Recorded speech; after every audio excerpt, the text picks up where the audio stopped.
የእሳት አደጋውን ለመቆጣጠር አብዚያ በለው ነገር የተሻለ ማድረግ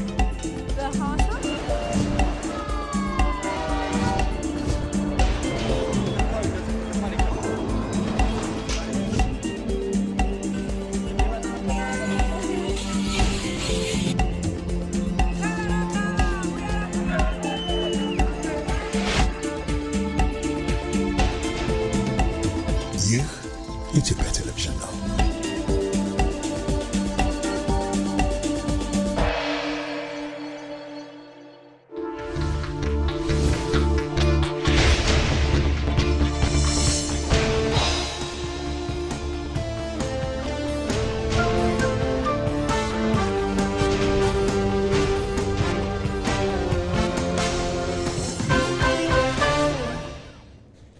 እንዴት አምሽታችኋል የተወዳጁ ተመልካቾቻችን ከምሽቱ 1 ሰዓት ሆኗል። ለዕለተ ማክሰኞ ኢቲቪ ዜና 57 ምዕራፍ 2 ወደ እናንተ በቀጥታ መሻገሩን ጀምሯል። ሮዛ መኮንን ነኝ። አብራችሁኝ ዝለቁ። አበይት ጉዳዮቹን እንገራችሁ። ሰባተኛው ሀገራዊ ምርጫ ነጻ ሰላማዊና ፍትሃዊ ሆኖ እንዲጠናቀቅ መንግስት በቂ ዝግጅት ማድረጉን የሕዝብ ተወካዮች ምክር ቤት አፈ ጉባኤ ታገሰ ጫፎ ተናገሩ።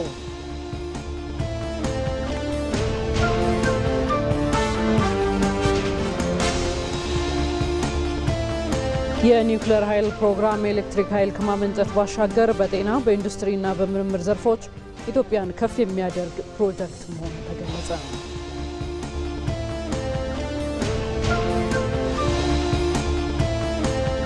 በአማራ ክልል መንግስትና በአማራ ፋኖ ህዝባዊ ድርጅት አፋሕድ መካከል የተፈረመውን ስምምነት ተከትሎ ሰላምን የመረጡ ታጣቂዎች የሰላም ጥሪ እየተቀበሉ ነው።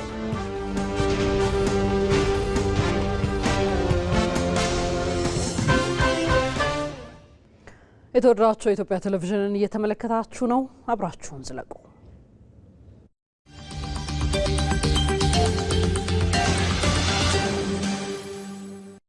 ቀጣዩ የጂኦፖለቲካን የሚወስነው ቁልፍ ጉዳይ ኢነርጂ ነው። ሀገራት ወደ ኢነርጂ አማራጭና ታዳሽ ኃይል ምርትና አቅርቦትን ማረጋገጥ ቀዳሚ ግባቸው ሆኗል። ቀጣዩ ዘመን ከፍተኛ የኢነርጂ አምራች ሀገር የሆነችው የኢትዮጵያ ነው። እንዴት? ኢትዮ መልህቅ ዛሬ ምሽት ከ3 ሰዓት ጀምሮ በኢትዮጵያ ቴሌቪዥንና በኢቢሲ.ስትሪም ላይ ጠብቁን።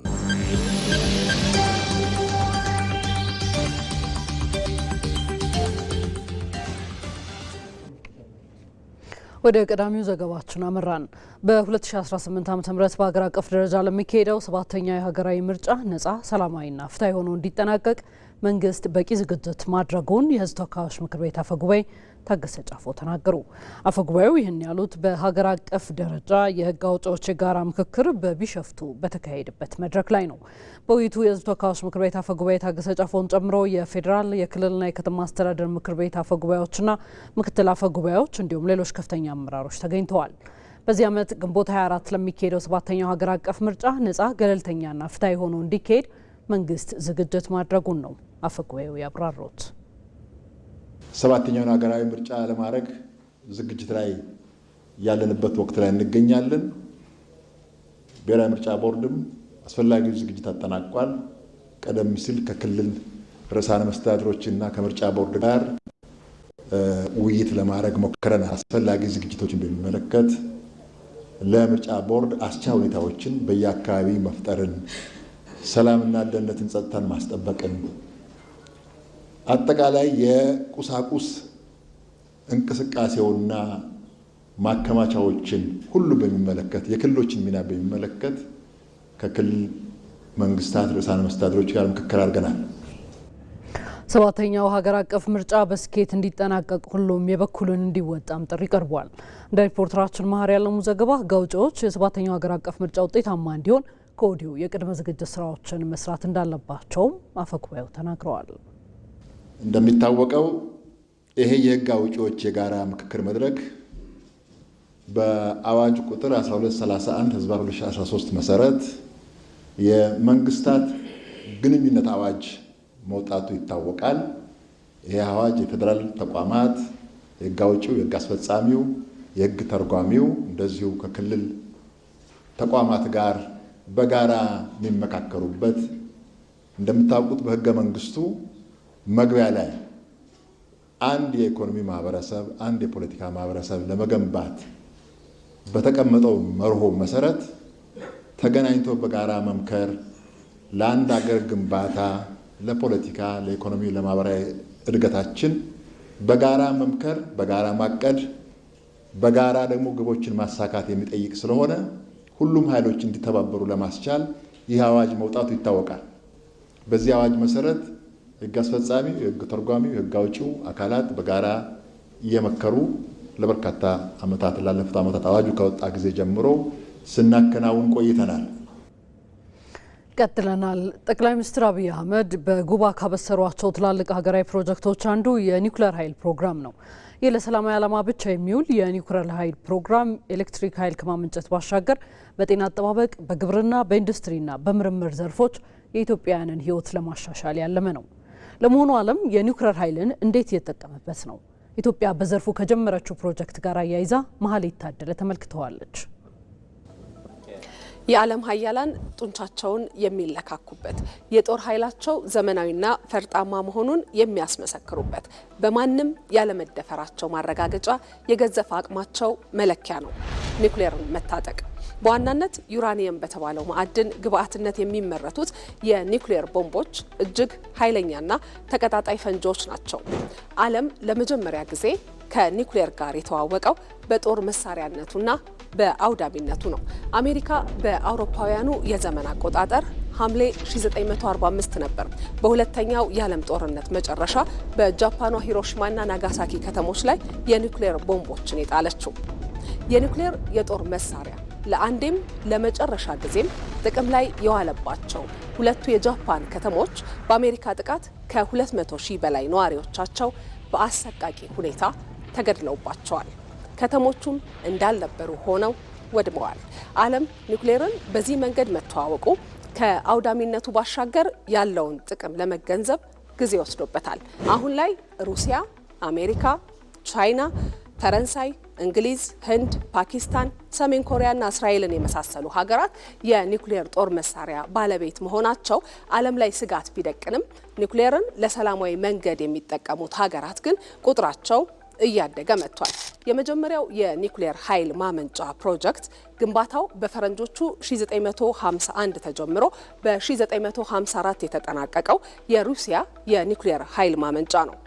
ይህ የኒውክሌር ኃይል ማመንጫ በታሪክ ለመጀመሪያ ጊዜ የኤሌክትሪክ ኃይልን ያስገኘ የኒውክሌር ኃይል ማመንጫ ጣቢያ ነው። ከዚህ ጊዜ በኋላ ኒውክሌር አስተማማኝ የኃይል ምንጭ መሆኑ እየታመነበት መጣ። በተለይም ከአካባቢ ጋር ተስማሚ የሆነ ከካርበን ነፃና አስተማማኝ ኃይል ለማግኘት ከኒውክሌር የተሻለ የኃይል አማራጭ እንደሌለ ምርምሮች አረጋገጡ። ሀገራትም ፊታቸውን ከኒውክሌር የጦር መሳሪያ ኒውክሌርን ለሰላማዊ መንገድ መጠቀም ወደሚቻልበት የምርምር ስራ አዞሩ። በዚህም ኒውክሌር ከሌሎች የኃይል አማራጮች ጋር ሲነጻጸር ከፍተኛ የሆነ ኃይል ማመንጨት የሚያስችል አቅም ያለው ስለመሆኑ ተረጋገጠ።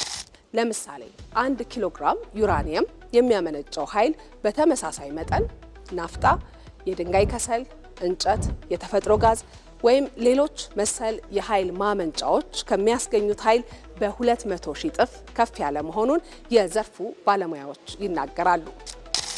ከ1 ኪሎ ግራም ዩራኒየም 2200 ሜጋዋት አወር ኤሌክትሪሲቲ ሊመነጭ ይችላል።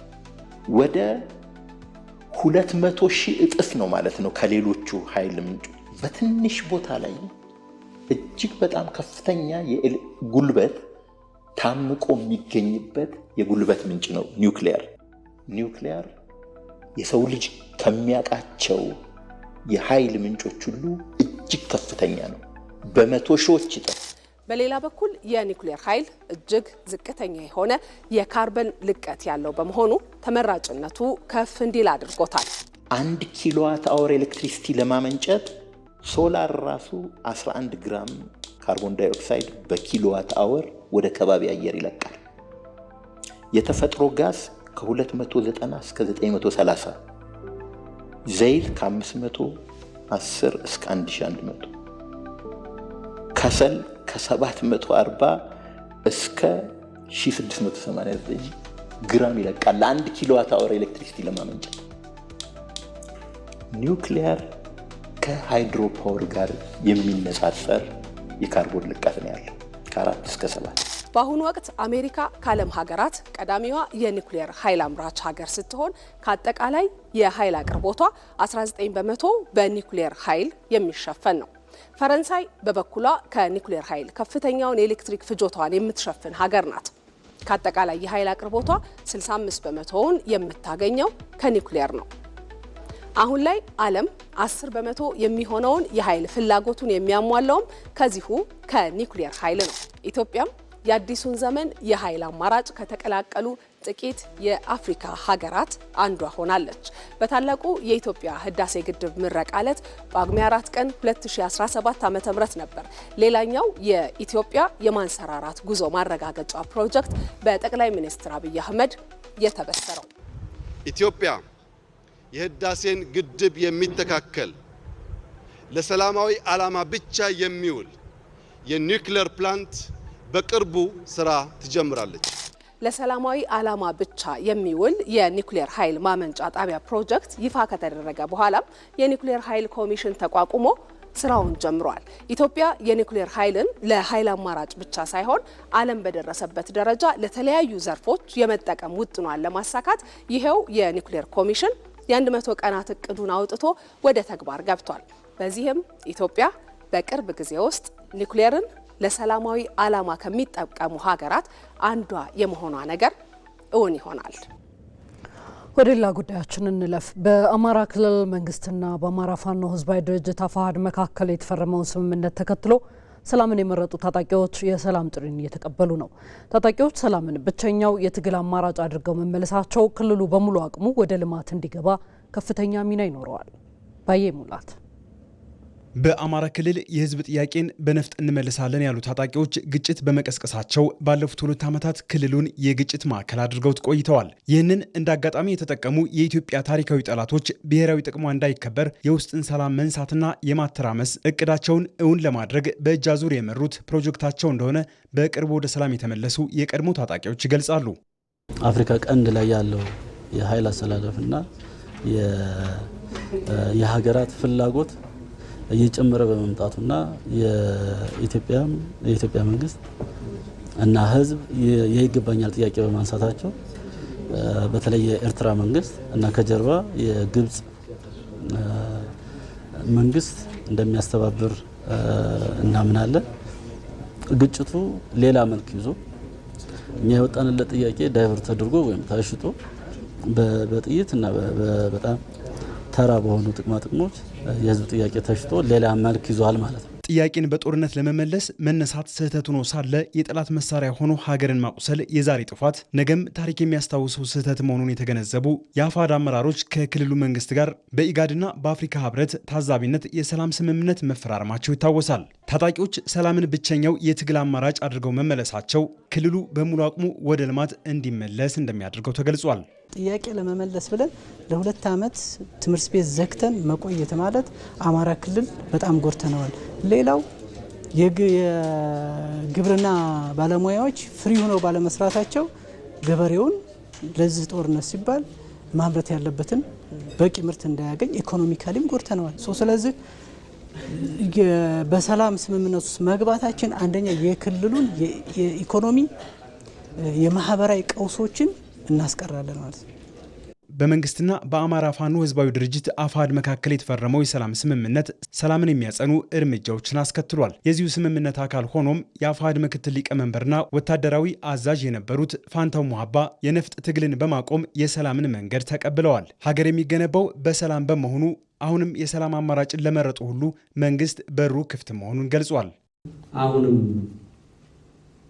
የችግሮችን በጠመንጃ ፈሙዝ መፍታት አለብን ብለው ወደዚህ ድርድር ላልመጡ ወደዚህ ውይይት ላልመጡ ወንድሞቻችን ትክክለኛው አማራጭ እና ለክልላችንና ለሀገራችን የሚበጀው ምርጫ ይሄ መሆኑን በመገንዘብ አሁንም ማናቸው ነው ጥያቄ ያለን የሚሉ አካላት በድርድርና በውይይት ለመፍታት መንግስት ቁርጠኛ በመሆኑ አሁንም በድጋሚ ጥሪ ማስተላለፍ እፈልጋለሁ።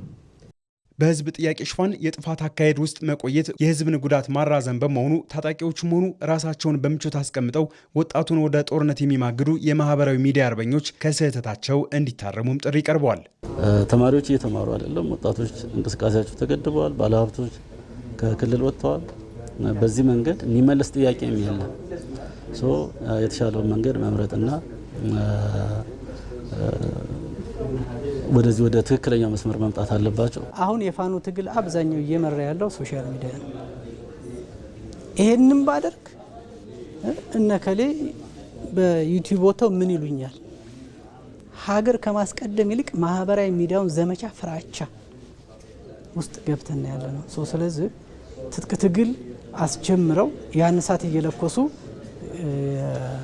የራሳቸውን ጥቅም ለማስከበር ብቻ የሚሰሩ ሚዲያዎች አሉ እና ከሚዲያ ማኳያ ይሄንን የትጥቅ ትግል እሳት የመለኮስ ነገር ስለማይጠቅም እንደ ጥንቃቄ ማድረግ። ነፍጥ ያነገቡ ታጣቂዎች ወደ ሰላም መመለሳቸው በየአካባቢው አስተማማኝ ጸጥታን ለማስፈን የህዝብን የሰላም ዋስትና ለማረጋገጥና ወደ ልማት ለመመለስ ለተጀመረው ጥረት ትልቅ ስኬት ይሆናል። መንግስት የስርዓት ስብራትን ለመጠገን ገለልተኛ ተቋማትን ለማጠናከር እየሰራ ነው ሲሉ የኦሮሚያ ብልጽግና ፓርቲ ጽህፈት ቤት ኃላፊ ዶክተር አብዱልአዚዝ ዳውድ ገለጹ።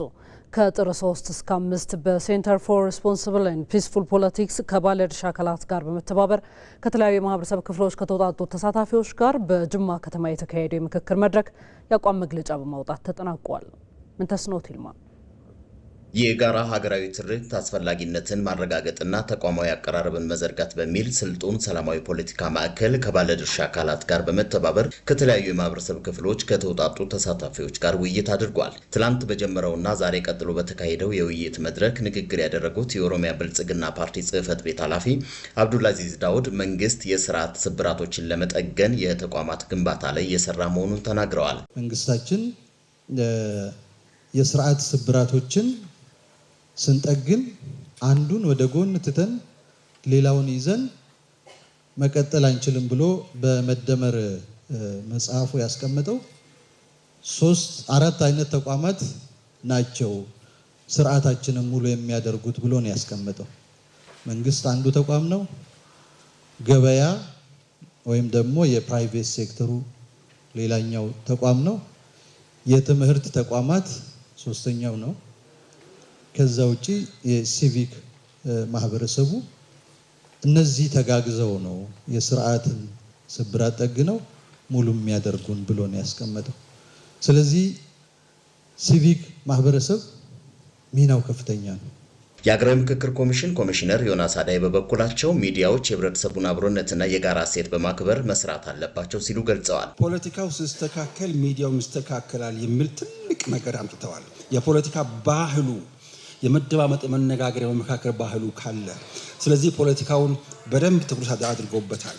ሁለተኛው አሁንም መዋቅራዊ ሆኖ የሚቀርበው የህዝብን ባህል የህዝብን እሴት ለዘመናት አብሮ የኖሩትን ህይወት ያንኑን የሚቃኝ ካልሆነ ያንኑ አድረስ የማያደርግ ከሆነ ሚዲያው ሰርቫይቫል ራሱ ጥያቄ ውስጥ ስለሚገባ ትርክቶቹ በዚያው ዙሪያ መሆን አለባቸው። ለ2 ቀናት የዘለቀው የጋራ ሀገራዊ ትርክት አስፈላጊነትና ተቋማዊ አቀራረብን በሚመለከተው የውይይት መድረክ የተገኙ ተሳታፊዎች የጋራ ስምምነት አድርገዋል። ሴንተር ፎር ሪስፖንሲብል ኤንድ ፒስፉል ፖለቲክስ አማካኝነት በተዘጋጀው የውይይት መድረክ ከፍተኛ የመንግስት የስራ ኃላፊዎች፣ አባገዳዎች፣ አደሲንቄዎች፣ የሀገር ሽማግሌዎች፣ የኪነ ጥበብ ባለሙያዎችን ጨምሮ ሌሎች ባለድርሻ አካላት ተሳታፊ ነበሩ። ለኢትዮጵያ ቴሌቪዥን ለተጠናቀረው ዜና ምንተስኖት ይልማ ከጅማ።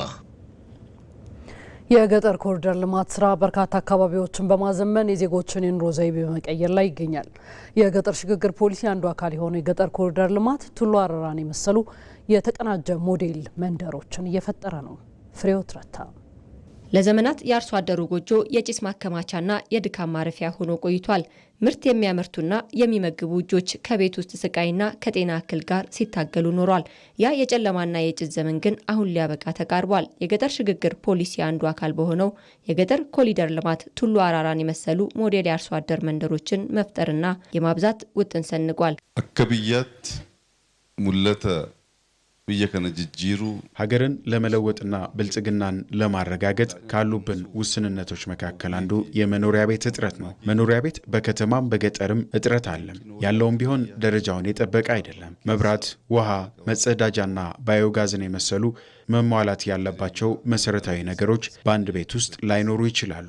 ይህንን ለማስተካከል በብዙ ከተሞች የኮሪደር ልማት ስራን ጀምረናል። ከተሞቻችንም እየተቀየሩ ነው። አሁን ብዙ ስራ የሚጠበቅብን ቢሆንም ከባለፈው የተሻሉ ነገሮች እንደ ሀገርም እንደ አካባቢም መታየት ጀምረዋል። ይህንን በማጠናከር ከ10ና ከ15 ዓመት በኋላ የህዝባችን ኑሮ ተቀይሮ ህልማችንም እውን ይሆናል በሚል ነው ይህንን ስራ የጀመርነው። ከሰበታ ከተማ በጥቂት ርቀት ላይ በምትገኘው ቱሉ አራራ በ7000 ካሬ ሜትር መሬት ላይ ዘመናዊ የገጠር መንደር ለ35 አባወራዎች በክረምት በጎ ፍቃድ አገልግሎት የከተማና መሰረተ ልማት ሚኒስቴርና ተጠሪ ተቋማት ሰርተው በጠቅላይ ሚኒስትር አብይ አህመድ ተመርቆ ለተጠቃሚዎች ተላልፏል። የተሟላ ብልጽግና ማረጋገጥ የምንችለው በመላው የሀገሪቱ ባሉ ከተሞች መሰራት አለባቸው በሚል እንግዲህ አዲስ አበባ ላይ የተገኘው ልምድ በዜግነት አገልግሎት የጀመርነው የዚሁ የቱሉ አራራ ሞዴል መንደር ግንባታ አንዱ ማሳያ ነው ማለት ነው። ሰስቴነብል የሆነ ስራ መስራት ይጠበቅብናል ብለን የአካባቢው ማህበረሰብ በማሳመን ስራ መስራት ችለናል። እንግዲህ ወደ 35 ቤቶች ወይንም ደግሞ በጣም ሞደርን የሆነ አባወራን ማስተዳደር የሚችል መሸፈን የሚችል ይሄ ደግሞ በእያንዳንዱ አባወራ ወይንም ሃውስሆልድ ውስጥ 5 6 2 4 ገደማ ያሉበት ነው። ጠቅላላ አድርገን ካየን ወደ 150 የሚሆን የአካባቢው ማህበረሰብ ተጠቃሚ የሚሆንበትን ማየት እንችላለን ማለት ነውና መኖሪያ ቤት ብቻ ሳይሆን እኛ እንደ ከተማና መሰረተ ልማት ሚኒስቴር የኛ ስራ መሰረተ ልማትም አንዱ የኛ ትልቅ አሳይመንት ስለሆነ እንዴት አድርገን ከአካባቢው ጋር ኮኔክት ማድረግ እንደሚችሉ ማሳየት የቻልንበትን የቱሉ አራራ ሞዴል መንደር ከድንጋይና ከሲሚንቶ ብቻ የተገነባ አይደለም። የገበሬው ክብር፣ የቤተሰብ ጤና፣ የአዲስ ህይወት መጀመሪያና የነገ ተስፋ ድምር ውጤት እውን የሆነበት ነው። ፊት ችግርተኛ ነበርኩ። ውሃ ገብቶብኝ ገና ደግሞ ያ ውሃ በመስታጠባ በምን ከውስጡ ቀድቼ ሳር ቤት ውስጥ ይበቅላል። እንደገና ደግሞ መንደር እየሄድኩት ጭድ እየለመርኩት ጭዱን ደግሞ ጎስግሼ ጭዱም ደግሞ ሲበሰብስ ቅጠል እየለመንኩት ቅጠል እየጎሰጎስኩ በላው ላይ ደግሞ ጅባ ምናምን አንጥፌ ነበር ምተኛ። አሁን ደግሞ እኔ ከሞት ነው እንጂ የተነሳሁት እኔ ቤት አግኝቻለሁ ገባውበት ብዬ አላምንም ነበር። ታገኛለሽ ተስፋ አትቁረጪ ነበር የሚሉኝ። እኔ በምንም ታምር ቤት አገኛለሁ አላልኩም። ግን አሁን ከሞት ነው የተነሳሁት። ከአፈር ውስጥ እንደወጣሁት እንደተነሳሁት ነው ራሴን ማስበው። ዛሬ እንደተወለድኩ ነው የመሰለኝ። በእውነቱ ከሆነ ደስ ያለኝ ባልበላው እንኳን ብቀመጥ አይርበኝም። መንግስታችን እግዚአብሔር ምስጋናው ይድረስና ሁሉንም ነገር የተሟላ አልጋ አለ፣ ፍራሽ አለ፣ ብርድ ልብስ እስከና ሶላ ትራስ አለ፣ የልብስ ቁምሳጥን አለ፣ ጓዳዬ ውስጥ ደግሞ ፍሪጅ አለ፣ እጅ መታጠቢያ አለ። ሁሉም የጠፋ ነገር የለም። ዛሬ በቱሉ አራራ ጥላ ስር የጭስ ስቃይ በንጹህ አየር ተተክቷል። የጨለማው ጥግም በብርሃን ተወሯል። ቱሉ አራራ ለአርሶ አደሩ የሚመጥን ውብ ኖሮ ለነገው ትውልድ ደግሞ የተሻለ መነሻ ሆኗል።